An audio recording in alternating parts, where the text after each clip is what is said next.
प्यारे साथियों, आप सभी का स्वागत करता हूं अपने एमआरएस स्टडी परिवार में। तो डियर, आज की इस वीडियो में मैं यहां पे बात करने वाला हूं एक नई अपडेट्स को लेकर। जैसा कि आपको पता है कि स्मार्ट स्कैन सिविल इंजीनियरिंग का बुक जो यूथ कंपटीशन टाइम्स का आता है, यूथ कंपटीशन टाइम्स का, उसको हम लोग डिस्कस कर रहे थे और इसमें अप्लाइड मैकेनिक्स जो सब्जेक्ट है वो हम लोग डिस्कस कर रहे थे।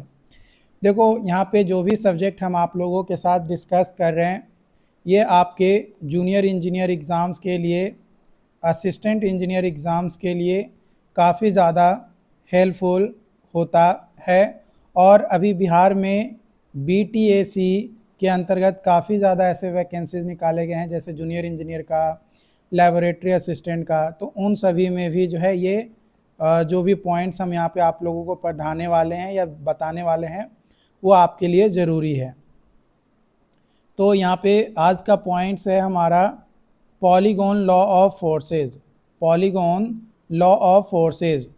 तो if number of forces acting simultaneously be represented in magnitude and direction by the side of polygon takes in order, है ना, टेक्स इन ऑर्डर, तो वो हमारा जो रिजल्टेंट मिलता है ऑल फोर्सेस का represented in magnitude and direction of closing side of polygon in opposite order. तो ये जो पॉलीगॉन लॉ ऑफ फोर्सेस है, इसमें क्या होता है कि जो रिजल्टेंट फोर्स होता है बाय वेक्टर मेथड उसको डिटरमाइन करते हैं, तो ये कहलाता है polygon law of forces. Polygon law of forces. General condition of equilibrium. General condition of equilibrium when number of forces और रिजल्टेंट फोर्स, जब नंबर ऑफ फोर्स या रिजल्टेंट फोर्स एक्ट करता है बॉडी के ऊपर और कोई भी चेंजेस को प्रोड्यूस नहीं करता है उसके स्टेट में ऑफ रेस्ट और मोशन, मतलब मोशन में है तो मोशन में, रेस्ट है तो रेस्ट में, मतलब उसके स्टेट में कोई प्रोड्यूस नहीं होता है, कोई चेंज नहीं होता है, तो वो बॉडी बोला जाता है इक्विलिब्रियम में। माने अगर कोई बॉडी रेस्ट में है तो रेस्ट में ही है, चाहे कितना भी फोर्स लग जाए, या मोशन में है तो मोशन में ही रहेगा, चाहे जितना भी फोर्स लगा रहे, माने 10 फोर्स लगा रहे या 20 फोर्स लगा रहे, हमें उससे कोई मतलब नहीं है। Force law of equilibrium. Algebraic sum of all horizontal force is zero. जो अलजेब्रिकल सम होगा ऑल हॉरिजॉन्टल फोर्स का वो जीरो होगा, यानी summation of del H is equal, summation of H is equal to zero. Algebraic sum of all vertical forces is zero, summation of v is equal to zero. Moment law of momentum. Moment law of equilibrium.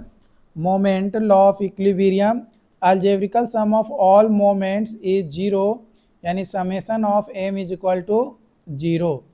Resultant of equilibrium forces is zero. Resultant of equilibrium forces is zero. Equilibrium force brings the body in equilibrium condition. Lamis theorem. Lamis theorem.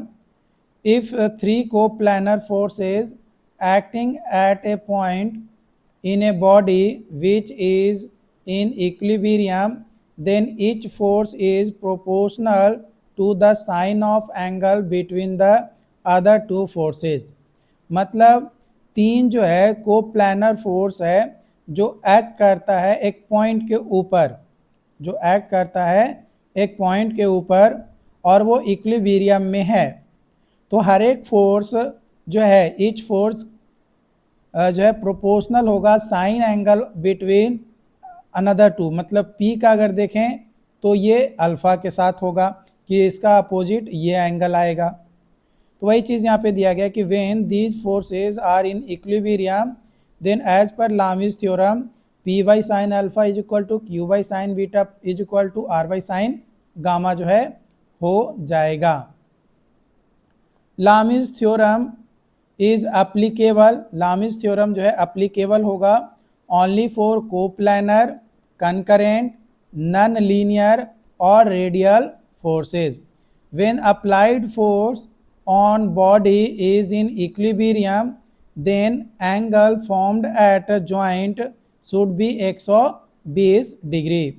Law of conservation of momentum, law of conservation of momentum, the total momentum of two bodies remains constant after their collision or any other mutual action. M1 U1 plus M2 U2 is equal to M1 V1 is equal to M2 V2।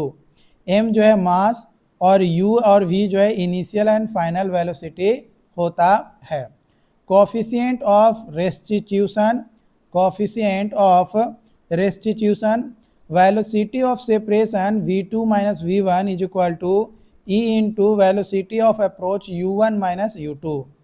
E is equal to coefficient of restitution, E is equal to 0 जब body जो है in elastic होगा और E is equal to 1 होगा जब body जो है perfectly elastic होगा। Projectile motion, height h is equal to u square sine square theta by 2g, h max u square by 2g अगर थीटा जो है 90 डिग्री है तब।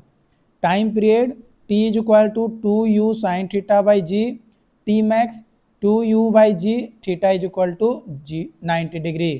Range r is equal to u square sine 2 theta by ji, r max u square by g, theta is equal to 45 degree. Rectilinear और translation motion, rectilinear और translation motion, motion of body in a straight line, motion of body in a straight line is known as rectilinear motion. उसको क्या बोला जाता है? Rectilinear motion जो है कहा जाता है। अगर बॉडी जो है मोशन में है और स्ट्रेट लाइन में है तो उसको बोला जाता है rectilinear motion. Moments, moments rotational tendency of force about fixed point तो उसको बोला जाता है moment. Moment is equal to M force into perpendicular distance of force from fixed point। Unit Newton meter। Varignon theorem, Varignon theorem, the algebraical sum of moment of resultant of two forces about a point lying in the plane of forces is equal to the algebraical sum of moments of these two forces about the same point। The force system may be either coplanar or spatial but it must be concurrent। जो दो force system है may be either coplanar or spatial but it must be concurrent। summation of m यानी forces is equal to m resultant. तो principle of moments जो है ये extension होता है वेरिग्नन थ्योरम का। जो प्रिंसिपल है मोमेंट्स का वो एक्सटेंशन होता है वेरिग्नन थ्योरम का। कपल, कपल जो है ये क्या होता है? तो कपल जो है ये पेयर होता है दो इक्वल और अपोजिट फोर्स जो एक्ट करता है बॉडी के ऊपर इस तरीके से कि line of action of two forces are not in same straight line। या फिर the moment of couple is known as torque which is equal to one of the forces forming the couple multiplied by arm of the couple। twisting a screwdriver, turning the cap, opening और closing अ water tap ये हमारा होगा। Liver, liver जो है ये consist करता है आपका बीम को और रिजिड रॉड पिवोटेड को एट फिक्स्ड हिंज और fulcrum about which it can rotate. It works on the principle of moment, ये वर्क करता है on the principle of moment के ऊपर। Class of lever, class of lever, class 1 lever, यहाँ पे ये है हमारा एफर्ट आर्म और यह है load arm. Effort arm P effort और यहाँ पे लोड वेट हमारा है। एग्जाम्पल के तौर पे a pair of scissors, crowbars, beam balance, head pump, ये सारे जो है हमारे क्लास ऑफ लीवर जो है आपका होता है, जिसका मैकेनिकल एडवांटेज एम ए जो है ग्रेटर देन इक्वल टू 1 होता है। क्लास 2 लीवर, तो यहाँ पे हमारा ये वेट आ गया, ये लोड आर्म हो गया और ये एफर्ट आर्म हो गया। तो जैसे nutcrackers, wheelbarrow, paper sheet cutter, bottle opener, weight lifting rod, ये हमारा होता है। इसमें मैकेनिकल एडवांटेज जो है ग्रेटर देन 1 होता है हमेशा के हमेशा। क्लास 3 लीवर, यहाँ पे ये लोड आर्म हो गया, ठीक है, ये एफर्ट आर्म हो गया। एग्जाम्पल के तौर पे fishing rod, tongs, human forearm, forceps, shovel, knife, ये हमारा होता है। यहाँ पे मैकेनिकल एडवांटेज जो है लेस देन 1 होता है हमेशा। मैकेनिकल एडवांटेज जो है हमेशा लेस देन होता है। Mechanical advantage is equal to formula होता है effort alarm by load alarm, load by effort is equal to W by P। Friction, friction is a force resting relative motion between two surface. तो ये हमारा friction force आपका लग रहा है यहाँ पे और ये मोशंस में हमारा है।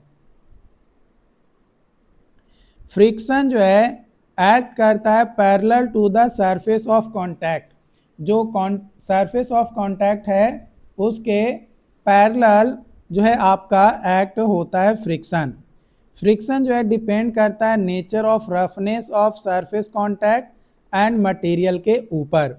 फ्रिक्शनल फोर्स, जब बॉडी मूव करता है रिलेटिव टू वन अदर और एक टेंजेंशियल फोर्स अप्लाई होता है या डेवलप होता है along the surface of contact, ये जो टेंजेंशियल फोर्स होता है उसको बोला जाता है फ्रिक्शनल फोर्स।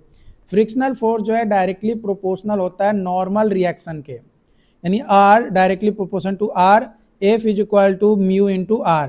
F जो है फ्रिक्शनल फोर्स, R जो है रिएक्शन फोर्स एंड म्यू जो है फ्रिक्शन कॉफिशिएंट या कॉफिशिएंट ऑफ फ्रिक्शन या फ्रिक्शन फैक्टर हमारा होता है।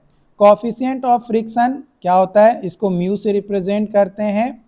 जो रेशियो होता है लिमिटिंग फ्रिक्शन का यानी एफ मैक्स का, यानी लिमिटिंग फ्रिक्शन का जो रेशियो है, उन्हें ratio of limiting friction and normal reaction, उसको बोला जाता है coefficient of friction. For fully smooth surface mu is equal to 0। There are two types of coefficient of friction, दो तरीके का जो है कॉफिशिएंट ऑफ फ्रिक्शन जो है हमें देखने को मिलता है। पहला होता है स्टैटिक कॉफिशिएंट ऑफ फ्रिक्शन, जो कि मैक्सिमम फ्रिक्शन होता है, mu S is equal to F S by R. और दूसरा होता है kinetic coefficient of friction, mu K is equal to F K by R. यहाँ पे म्यू एस जो है बड़ा होगा म्यू के से, यानी स्टैटिक कॉफिशिएंट ऑफ फ्रिक्शन जो है हमेशा ज़्यादा होगा काइनेटिक कॉफिशिएंट ऑफ फ्रिक्शन के कंपेयर में। Angle of friction, angle of friction एक ऐसा एंगल जो नॉर्मल रिएक्शन और रिजल्टेंट फोर्स के बीच में बनता है, उसको बोला जाता है एंगल ऑफ फ्रिक्शन। उसको क्या बोला जाता है, angle of friction. Angle of friction को हम लिमिटिंग एंगल ऑफ फ्रिक्शन के नाम से भी जानते हैं। क्या, लिमिटिंग एंगल ऑफ फ्रिक्शन के नाम से भी हम लोग जानते हैं। Mu S is equal to tan lambda और static coefficient of friction equal to the tangent of friction angle. तो lambda is equal to tan inverse mu S. Angle of repose phi, एक ऐसा मिनिमम एंगल इंक्लाइंड प्लेन का जो with horizontal के साथ on which body जो है slip करता है, मतलब स्लिप करता है तो वो कहलाता है एंगल ऑफ रिपोज। उसको क्या बोलते हैं? एंगल ऑफ रिपोज जो है हम लोग उसको बोलते हैं। तो यहाँ पे आपका एंगल ऑफ रिपोज के बारे में आपका जो है दिया गया है। ये आपका हो गया, ये एंगल थीटा हो गया, ये यहाँ पे W is equal to M G, ये वेट आ गया नीचे की ओर, और ये हमारा M G cos theta component आ गया, ये एम जी साइन थीटा, ये साइन थीटा, ये कॉस थीटा, ये रिएक्शन आपका आ गया। यहाँ पे फ्रिक्शन है एफ आर। तो angle of repose is equal to angle of friction. तो यहाँ पे एंगल ऑफ रिपोज जो है एंगल ऑफ फ्रिक्शन के बराबर होगा, यानी tan phi is equal to mu S जो है हमारा हो जाएगा। आई होप कि यहाँ पे जो भी पॉइंट्स मैंने आपके साथ डिस्कस किया वो आपको क्लियरली समझ में आया हो। अगर फिर भी कोई डाउट्स रहता है, कोई कन्फ्यूजन रहता है किसी भी पॉइंट्स में, तो आप हमें कमेंट करके ज़रूर बताइए। Thank you so much. मिलते हैं नई वीडियो में नई अपडेट के साथ। Thank you so much.